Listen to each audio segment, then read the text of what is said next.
What's up, Star Wars fans? This is Obi Wan Kenobi, episode 6. And got with me, as usual, Tusken TV, power of the son of a biscuit down below me on the Brady Bunch square right there. Also got, Oh, God. oh, look at that.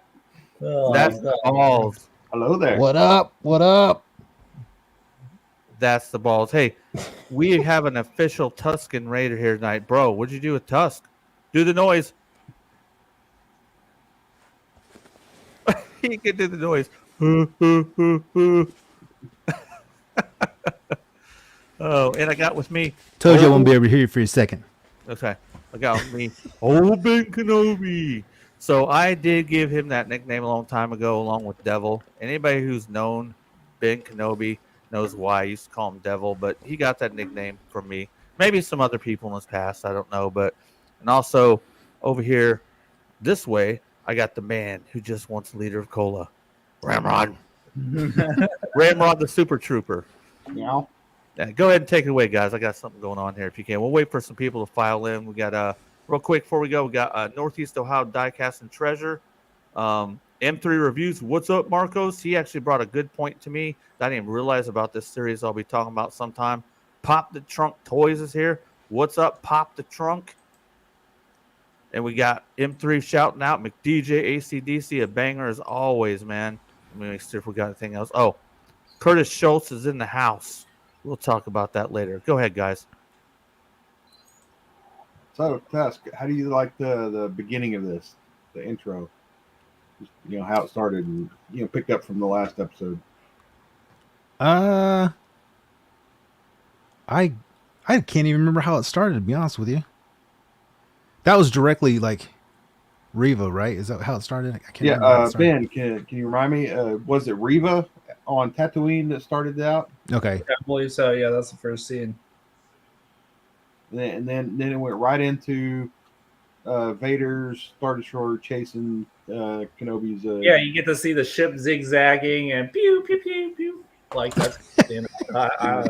I don't know. I kind of like it. It's kind of corny, but like a good amount of corny. Like the ship's just like I'm like, do they not have more than one cannon? Like 2 cannons are shooting it, and like the ship is zigzagging. It'd have to hit one, but no, it's a good scene. I like it with the Star Destroyer chasing them, and immediately we can tell that all the budget is going towards this episode because that Star Destroyer looks great. Yeah, of course. There's got to be like stormtroopers behind the trigger, though. Oh yeah, no, that's the Oh, okay. I'm back for a couple minutes while you guys are doing awesome. Y'all have great conversations, man. Everybody in the chat, give it up for Ramrod, Ben, and Tusken, man. Those guys really know how to hold it down. Curtis Schultz, hopefully, this will not be our last Obi-Wan show. We're going to do one next week. The day is indeterminate yet. Okay, we're all trying to discuss it amongst ourselves. Curtis Schultz, hopefully, will be our special guest. We're going to talk about the whole series and if we want a season 2, if we do, what we'd like to see in it. So that will be next week sometime. So I don't know what day yet. I'll try my best to put it out a little bit earlier. Maybe I'll make the show several days before and put it up on Instagram. And a huge shout out to Tusken TV. He made a reel on there for the show, and I appreciate that. You also shared it on some Facebook and some other places, right? Oh yeah, you know it. Wherever I can, wherever they'll let me. So. Yeah. Oh, also before we get started, if anybody in here does not watch Tusken TV's live that he does with Bub on Saturday night, go ahead and hit that up. There's actually some really good conversations in there. Great stuff. I don't think you'll be disappointed at all. Ben Kenobi has an Instagram. It's called And Some Toys. Go ahead and tell them about your Instagram, if you would, Ben. I am extremely lazy with it, and I don't really post a lot, unfortunately. So when Jay first met me, I was doing dioramas, and I called it Devil Dioramas. And I was doing dioramas for a while, and then I ran out of room, which is something they don't tell you is going to happen when you do dioramas. And so I kind of changed it to my toy channel because I do like a lot of repaints and customs and post stuff that I get in. And yeah, that's just where I keep all my business. so my family doesn't really know what I do in my free time. Yeah, that's where the nickname Devil came from. I used to call you that forever. Sometimes I still do because your old Instagram title. But I don't know if you still do commissions. You did a commission for Sardo Numspa 82. Really nice set. Like Ben the does, best I ever did. dude. It's pretty badass. It's like an alley. Okay, it's like an alley. So like he likes to pose his figures there. So yeah, that's the best. Like an alley is the best thing I could describe it as. Yeah, but I need somebody to do me a scenery like that. Really? I'll send you a picture of like what it looks like, but it turned out so great. And like I did graffiti all over the walls. There's like a loading dock, and like if you have stuff like Mezco Punishers or Gomez or stuff like that, it's perfect for that kind of thing. Like your Daredevils, Kingpins, all that kind of stuff. yeah. M3 says Devil Diorama. Sardo has some of your work. It's great work, bro. We've all seen it, man. That's why I wanted to pimp it. Your shit is on fucking point, man. I've seen it. It's great. And anytime you can master any kind of trade or craft, you should definitely be proud of it. And you do great shit. I didn't know if you're still doing them, but I know Sardo is wanting more of your work. So if you're still doing them, you might want to hit him up. Oh, really? Yeah. Yeah. He's wanting more of whatever you can get. So I know it takes a lot of time and effort. And God, yeah. No, it does. I think the piece I worked on him or on his piece took me like 27 hours or something like that. Yeah. You gotta go. You gotta go to that place up there. Yeah. And Ramrod up here. Ramrod's on any socials. The only thing that Ramrod does, he does some 3 live stream with us, but he's also a part of our Transformer IDW comic series, which we will be firing that up again. I've learned some new editing tricks, Ramrod, so we should be getting that going. I was talking. Sounds yeah, great. I was talking about it. Go ahead. It sounds great. Yeah, I was talking to Briag about it, and I was like, look, dude, I've kind of learned, because I'm having some processing power problems with that whole thing. So I've learned some tricks around it that hopefully should help. Let me go ahead and get caught up in chat. We're going to go ahead and start. We just wanted to kind of wait for some people to file in here. Yeah, we definitely got to give a shout out to Sardo, bro. What's up, Sardo? Hey, been a while. Yes, it is, man. Every now and then he will cameo on our Transformer comic series too. It's the IDW stuff from 2005 to 2018. Curtis Schultz says, Pac, we need to do the Boys TV series discussion. I started watching that, but I'm way behind. Like, I mean, I watched like the first few episodes, so you might have to coax me into getting back into that, man. And we got Bruce Banner. We got to give it up for Bruce Banner up in this bitch. What's up, Bruce? All right, so we're going to go ahead and start off. The last episode ends with Reva taking on Vader and losing, obviously, while Obi-Wan and Leia escape with the rest of the Resurgence. Now, I had a question to you guys in the chat. I use the term Resurgence. I was wanting to use the term Rebellion because it's basically what they turn into, right? The Rebellion? Yeah. What would you call it, the Resurgence or the Rebellion? Or neither? I mean, it's barely becoming a rebellion, isn't it? Yeah, they haven't made any attacks on the Empire yet. Okay. So what would you call this group of people or a group of people that are hiding, and eventually they're going to be the ones that are fighting back? Probably refugees or something like that. Okay. We will free them as refugees if everybody agrees to that. Yeah. Gang Droid is a banger. Gonk Droid. Gonk Droid. Gonk Droid. What is Gonk Droid? Gonk. That's that big boxy droid. Yeah, one. Okay. The power droids. The power droids. Okay, great one. So we definitely see her get bested by Vader. If anybody doesn't have anything else to go on what happened at the end, I was glad to see. Anybody else glad to see the Grand Inquisitor back? I was very happy to see him. I like him. I like that particular character. I like the character, but they don't give him enough time on the screen. Yes. AKA Darth Maul and how many other people, you know what I mean? Well, at least people will shut up about him dying. I mean, Right. Yeah. Well, don't even let the series, the season end, before they can't let it go. They're always dead, but that's not canon, etc. But anyway. Ah, that's funny. Whenever I type M3, it automatically puts an eggplant now. That's just hilarious. That's M3's calling card is eggplant, bro. Curtis Schultz says to my question is that they would be a cell. Okay. Did you say rebels, Tusk? No, I said refugees. Refugees. I don't know. Every time I was saying resistance, but I mean, it's kind of, they all apply. okay. I say space pirate stowaways. Okay. Every time I fuck that up, we'll take a drink. Are you tipping tonight, Tusk? Straight up water. All right. So we begin on episode 6 on Tatooine, where Reva is looking for Owen to get Luke. Go ahead, Ramrod. Well, I'll start by explaining my only peeve for this episode.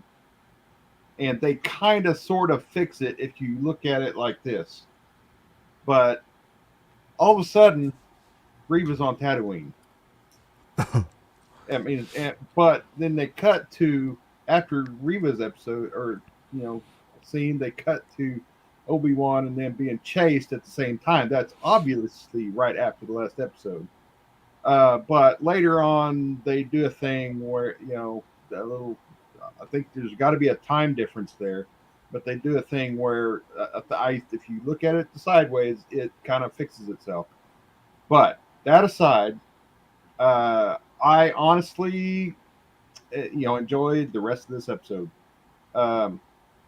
Reva, I think I really enjoyed her acting once she stopped trying to be this badass, inquisitor. This last episode, she really, brought her A game. So, but yeah, she's out there trying to find Owen because she's made a connection, and she realizes, I think you understand right away that she realizes this child that they're talking about that Owen has is actually Anakin's. So I really enjoyed that part of it. I think it fit well. So what do you think, Ben? Yeah, I thought it fit pretty good. I like the rest of the episode as well. Like I said, I really like the part where it just shows it for like a couple seconds, but it finally shows a Star Destroyer. And this whole entire time we've been saying, well, why isn't there a Star Destroyer there? Why isn't there a Star Destroyer? This time there was actually a Star Destroyer there. So they kind of came prepared. But yeah, I like that little scene. And, I wonder how quick it took Reva to get to Tatooine while she was stabbed in the stomach, though. And through the rest of the episode, you kind of notice that she is not 100%. She's definitely limping. Yeah, she's not doing hot. So, but doing better than Qui-Gon. So, Yeah. I think Curtis is agreeing with your point on Reva. I do believe. I think that was your big point you made on there. Yeah. Curtis Schultz. Yeah. Go ahead, Ben. Oh yeah, I agree too. I think she does a lot better when she's not. I don't think she could play a big bad very well, or even very convincingly. Not like what's his name, Darth Gus from The Mandalorian. She can't do it that well, but she can't do a Bill Burr. No, she can't. She can't even do a Bill Burr. I would say she can't even do a Salacious B. Crumb. But she plays, that regretful kind of Empire person pretty well. I'd say her acting's a lot better in this final episode than the other episodes. It's more clear what she's going for. We have some bullet points we'll touch on the very end. Definitely want to touch on that. Go ahead, Tusk, as long as you're done, Ben. And you guys feel free to chop it up. If you guys got anything you want to rebound off each other while you're talking about the topics, go ahead. You guys mentioned the part where she basically found some kind of time warp and was able to space travel in seconds. That bothers me. You're absolutely right about that part. I don't know. I had a hard time with this whole episode still. Like I said, if you look at it sideways a little bit later, it fixes itself. So go ahead. That's all I got for now. Okay. And I do want to put this out there. There may be things that